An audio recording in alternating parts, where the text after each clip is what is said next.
Curious if it's just me, but I really love having little regular surprises in my life. Just little things to look forward to. It just helps me get out of bed in the morning. I love seeing what my MMO of choice, Guild Wars 2, adds to its story each week. I used to love checking out woot.com to see what was on sale every day, and I absolutely love a good advent calendar. Last year I showed you the holiday mini advent calendar from Tomb Guardians that did gangbusters on Kickstarter, and I'm happy to say that they've invited me back to show you their new Halloween horror-themed mini advent calendar on Kickstarter right now, 31 Days of Terror. It features unpainted 28mm scale minis that will work right alongside your regular WizKids minis that you probably already have. The exact number of minis included will depend on how many stretch goals the campaign is able to hit. I have 50 of the possible minis to show you today. A lot of these are standard creatures that you'll be able to throw into any D&D or Pathfinder campaign, but they do have a few unique surprises in store for you. You should know that you can get them in advent calendar form like this, or if there are just a few that are perfect for your table, you can get singles as well. And if you do like surprises, feel free to use that segmented timeline down below me to skip around, as you may not want to see every mini in the collection. You can find the links to the campaign in the eye in the corner or the doohickey down below, but let's get right to the minis. We're starting out with the Fire Mephit, Ettercap, a Pigman candy thief, a Spidersworm, and a scary troll. This is actually a pretty good encapsulation of the set as a whole. The Mephit, Troll, and Ettercap are all very general use minis, while the Pigman is something that is entirely new. It gives you a great opportunity to tell a new story. Also, I really dig that more spider-like Ettercap there. And the swarm of spiders is just nightmare-inducing, and I don't want to talk about it. Next, we have the appropriately named Mr. Pumpkinhead, a Hellhound, a Ghast, a Wight, and a set of Tombstones. The Hellhound is going to be a fun one to paint up, and the undead baddies just look great. I realized that I didn't actually have many Tombstone minis in my collection, so those are nice. And like the Pigman, the Pumpkinhead gives you a place to get creative. Perhaps a spell went wrong, or someone got cursed by a hag. Up next, we have a Wraith, a Scorpion, a Mockturtle, a Goliath Barbarian, and a Werewolf. The Mockturtle is based on the character from Alice's Adventures in Wonderland, and I'm kind of shocked that I've never seen one in a D&D setting before. The other four minis here are again very usable staples for a collection. I quite like the broken manacles on the Werewolf, which is another good story hook. Here we have the Toad of Mystery, an Ice Mephit, Water Elemental, Banshee, and a Batswarm. I'll be honest, I am not sure what the frog and the fez is referencing. If you know, leave me a comment down below, but fezzes are cool. Also, I particularly love the Banshee here with the super dynamic pose, like it was captured out of a jump scare in a horror movie. And the Ice Mephit and the Water Elemental are also going to be really fun for the painters. Our next five here are the Pumpkin Harvest Mimic, which I kind of have turned around here, so you can see the Mimic faces when it comes circling around. Plus we have an Evil Fairy, a Mist Mephit, a Mummy, and a Harpy. The Evil Fairy is just something else. If you're looking for an Evil Fae for your campaign, that's a pretty good one. The Mummy is more of a traditional Egyptian-style undead, and the Harpy's just great. Again, I can't remember the last time we had a Harpy mini. For numbers 26 to 30, we have a Crystal Stone Scorpion, a Giberrling, a Gnoll, an Ooze Mephit, and an Orc Shaman. First, I really love that Orc Shaman. He actually looks like an older Orc tribe leader, and I've never seen an Orc mini like that before. Giberrlings are old-school Underdark D&D creatures, and I'm dying to see that Crystal Scorpion all painted up. In fact, stay tuned to the end of this video, and I'll show you some professionally painted versions of these minis. The last mini in the 31 days set is the Bearwinkle Wendigo, which is quite a mini to go out on. Look at that thing. From here on out, we're going to be looking at some possible stretch goal minis. Keep in mind, I just have a subset of them. You're going to have to visit the campaign page to see exactly which ones have been unlocked. But here we have a Werewolf Shaman, Mrs. Pumpkinhead. Maybe they both got cursed by that hag. You have an Evil Gnome Wizard and a Ghost. Really fun minis here. The Ghost and the Gnome Wizard are the standouts here for me.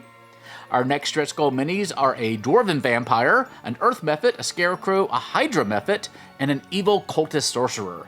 I haven't mentioned it yet, but all these Mephit minis are really creative and fun. You can certainly run a fun encounter with all of them at once. And man, a Dwarf Vampire mini, I haven't really thought about it much before, but having some good vampire minis based on other races besides just humans is really great. I love me some variety.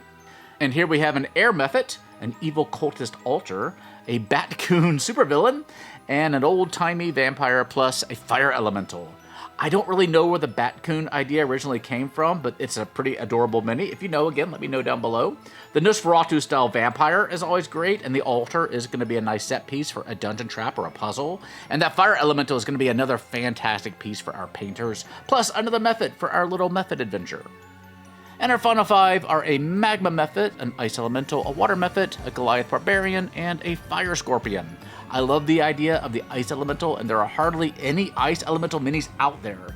This set actually has quite a few Elemental style minis, especially if you include the Mephits in that list, so you can certainly run some interesting Elemental Planes encounters with this collection. Keep in mind that's just a few of the stretch goal minis that this campaign might have. Be sure to check out that official page for all the latest unveilings. While I tell you more about the campaign and my thoughts on these minis, I'm going to share with you some footage of the minis that were professionally painted up so you can get a sense of what's possible. Overall, I think this is a really fun and surprisingly versatile set. You've got a strong mix of classic collection staples, undead, elementals, werewolves, mephits, trolls, gnolls, scorpions, and the dungeon dressing, alongside some much weirder and more story-forward pieces like the Pigman Candy Thief, Mr. and Mrs. Pumpkinhead, the Evil Fairy, the Batcoon, and the Mockturtle. That makes the set really useful, whether you just need to fill some gaps in your monster collection, or build out a spooky Halloween one-shot, or add in some elemental chaos to a campaign, or just drop a weird little NPC into your adventures that immediately gets players asking you a bunch of questions.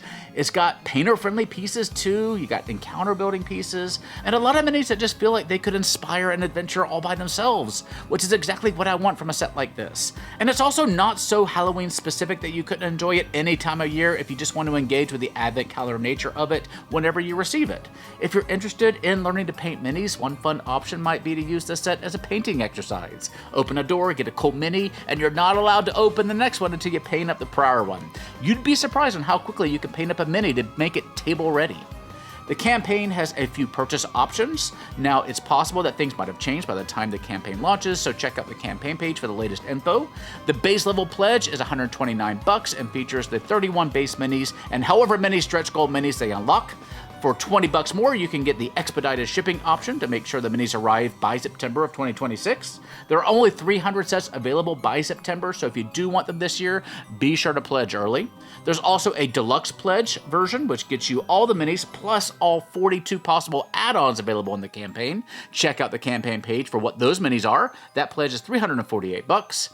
And you can also get the minis individually or in little themed bundles, like an elemental pack or a Mephit pack. So lots of options to make sure you can get just what you want. There's also payment plan options that are potentially available based on your location and account eligibility if you want to pay in installments.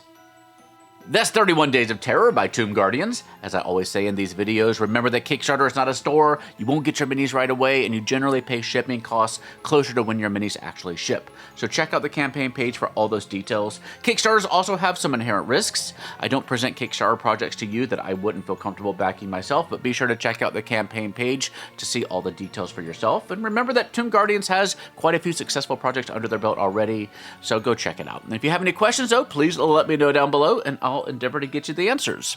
It's a really fun set of minis, and the Advent style packaging gives you just a nice little treat every day for, well, longer than a traditional Advent calendar. Let me know what you think about it down below. If you're new to me, I'm Theo, and you can find me at The Gallant Goblin over on YouTube. For now, though, please stay safe, have fun, love each other, and I'll see you next time at The Gallant Goblin.